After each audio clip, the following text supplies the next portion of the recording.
موضوع ہے ہمارا کامیاب زندگی کیسے گزاریں۔ اس پر میں نے 3 آیات پڑھی ہیں۔ پہلی آیت ہے اللہ تعالیٰ نے فرمایا قد افلح المؤمنون، تحقیق اللہ تعالیٰ نے ایمان والوں کو کامیابی عطا فرمائی۔ جس معاشرے میں ہم گزر رہے ہیں، آپ کا ایک ذہن ہے، میرا ذہن ہے، ہر بندے نے ایک اپنا ذہن بنایا ہے۔ ہر بندہ کہتا ہے میں کامیاب ہوں، دوسرا کہتا ہے میں کامیاب ہوں، اور ہم کیا سمجھتے ہیں کہ جس بندے کے پاس اس دور میں مال زیادہ ہے وہ کامیاب زیادہ ہے۔ دوسری سوچ کیا ہے کہ جس بندے کے پاس شہرت زیادہ ہے، یعنی ایک بندے کے ساتھ چلنے پھرنے والے، اٹھنے بیٹھنے والے لوگوں کی تعداد اگر لاکھوں میں ہے تو ہم یہ سمجھ رہے ہوتے ہیں یہ بندہ کامیاب ہے۔ تیسری سوچ کیا ہوتی ہے کہ جس بندے کا بہت بڑا مکان ہے، محل ہے، اس کے پاس بڑی گاڑی ہے تو وہ بندہ کامیاب ہے۔ لیکن اصل سوچ وہ ہے جو ہمیں اللہ کے قرآن نے عطا فرمائی ہے۔ اب اللہ کا قرآن کیا کہتا ہے کامیاب کون؟ تو اللہ تعالیٰ فرماتا ہے قد افلح المؤمنون، اللہ نے کامیابی اس کو عطا فرمائی ہے جس کو ایمان کی دولت ملی ہے۔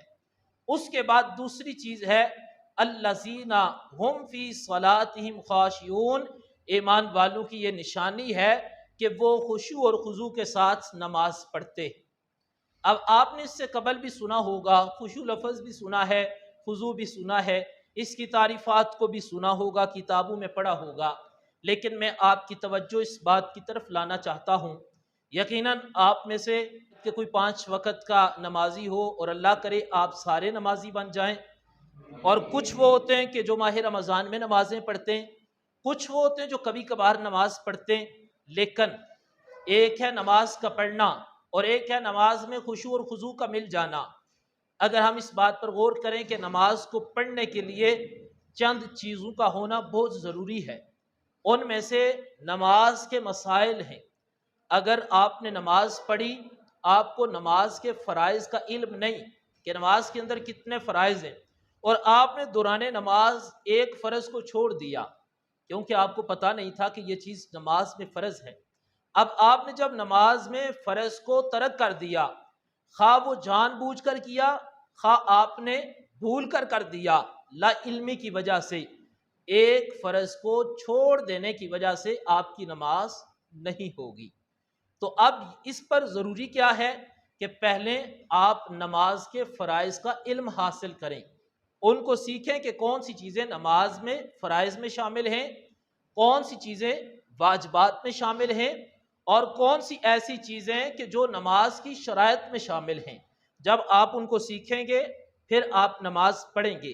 اس کے بعد دوسرا کام کیا ہے جو بڑا ضروری ہے کہ یقیناً آپ نماز پڑھتے ہوں گے، لیکن ایک کمی اکثر رہ جاتی ہے، وہ کمی رہتی ہے بچپن میں، پھر بچپن سے منتقل ہوتی ہے نوجوانی میں، نوجوانی سے منتقل ہوتی ہے جوانی میں، اور کرتے کرتے بڑھاپے کی عمر آ جاتی ہے۔ وہ کمی ہمارے اندر رہ جاتی ہے۔ وہ کمی یہ ہے کہ کیا ہم میں سے کسی نے نماز کو ترجمے کے ساتھ یاد کیا؟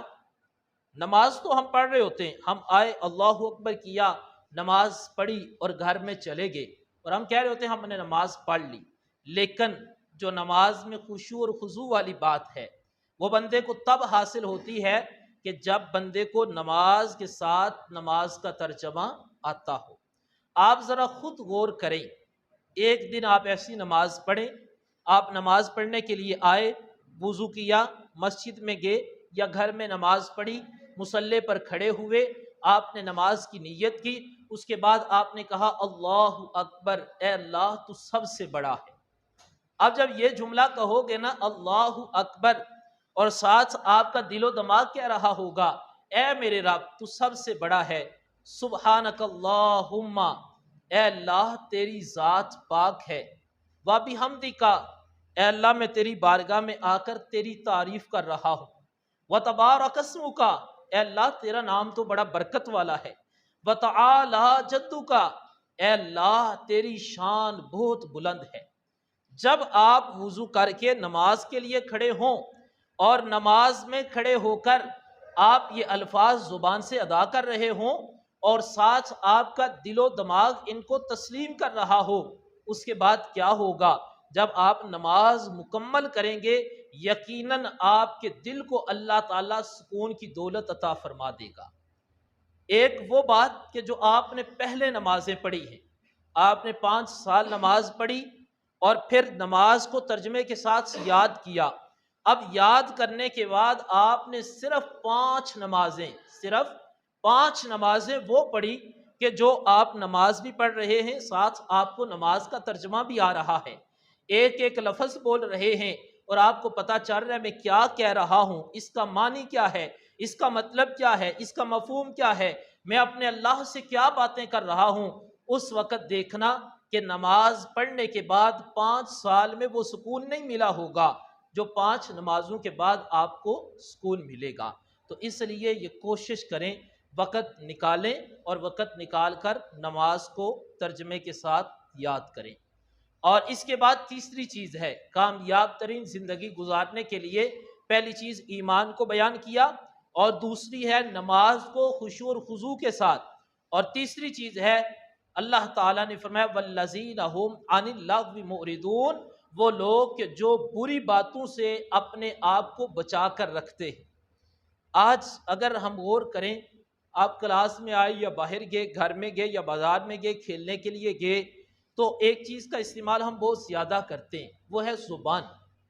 اب اللہ تعالیٰ کا قرآن کیا کہتا ہے کہ وہ لوگ کہ جنہوں نے اپنی زبانوں کی حفاظت کی، وہ بیہودہ گفتگو سے اپنے آپ کو بچاتے ہیں۔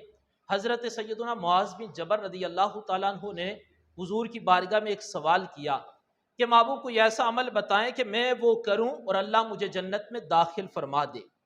حضور علیہ السلام نے ان کو فرمایا نماز، روزہ، زکوٰۃ، حج، عقیدہ توحید، عقیدہ رسالت کے بعد اللہ تعالیٰ کے رسول علیہ السلام نے فرمایا اے سعد، اے معاذ بن جبل، میں ایک چیز ایسی نہ بتا دوں اگر آپ اس پر عمل کرو تو اللہ تعالیٰ اس کے بدلے آپ کو جنت میں داخل فرما دے گا۔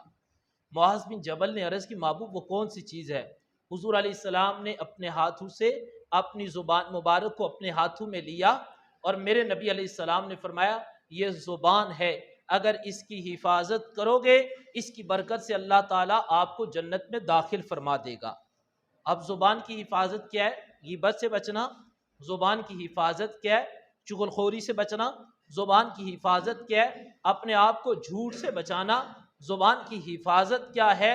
کسی مسلمان کو گالی نہ دینا۔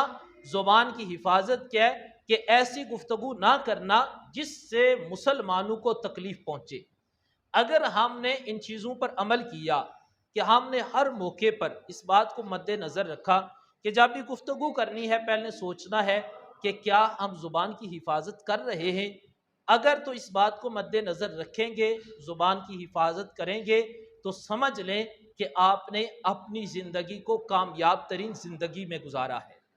اگر ایسا ہمیں موقع مل جائے کہ ہم ایسی زندگی گزار لیں تو سمجھ لو کہ یہ اللہ تعالیٰ نے آپ کو بہت بڑی سعادت عطا فرمائی ہے۔ اے میرے نوجوان بھائیوں، یہ جوانی کی عمر ہے اور یہ ایک ایسی عمر ہوتی ہے کہ اگر اس عمر میں بندہ اپنے آپ کو گناہوں سے بچا کر زندگی کو گزارتا ہے تو جب وہ بڑھاپے کی عمر میں منتقل ہوتا ہے وہ بندہ دعا کرتا ہے، اللہ تعالیٰ اس کی دعا کو قبول فرما لیتا ہے۔ تو آپ سب یہ کوشش کریں کہ اپنی زندگیوں میں تبدیلی لائیں۔ اگر پہلے زندگی گناہوں میں تھی تو اب بھی گناہوں میں ہی رہے تو سمجھے ہم نے زندگی کو نہیں بدلا۔ اگر پہلے زندگی گناہوں میں تھی، کیا آپ نے اپنی زندگی میں نہیں دیکھا یا میں نے اپنی زندگی میں نہیں دیکھا کہ ہم نے کتنے جوانوں کی نماز جنازہ کو اپنی زندگی میں پڑھا، جو ایک دن ہم نے پہلے دیکھا تو بالکل درست تھے اور ایک دن گزرنے کے بعد اچانک اعلان ہوا فلاں جوان فوت ہو گیا ہے، اب سارے لوگ اس کی نماز جنازہ میں جمع ہو گئے۔ تو اس طرح اچانک موت ہر کسی کو آ سکتی ہے۔ ضرورت اس امر کی ہے کہ اس موت کے آنے سے پہلے ہم اس موت کی تیاری کریں، اپنے آپ کو بدلیں، نمازی بنائیں، اپنے والدین کا ادب و احترام کریں، اپنے اساتذہ کا احترام کریں، معاشرے کے افراد کا احترام کریں۔ آپ ایک ایسا انسان بنیں کہ لوگ آپ کی مثال دیں۔ ایسا نہ ہو کہ آپ اتنے برے ہوں کہ لوگ کہیں فلاں اتنا برا ہے، بلکہ ایسے انسان بنے کہ لوگ کہیں اتنا اچھا ہے، اس کے والدین اچھے ہیں، اس لیے یہ بھی اچھا ہے، اس کے اساتذہ اچھے ہیں، اس کی تربیت اچھی کی ہے، تو اپنا شمار ان معاشرے کے افراد میں کریں کہ جن کا شمار اچھے افراد میں ہوتا ہے۔ کیا سارے کوشش کریں گے ان باتوں پر عمل کرنے کی؟ اللہ تعالی ہم سب کو ان باتوں پر عمل کرنے کی توفیق عطا فرمائے۔ وما علینا الا البلاغ۔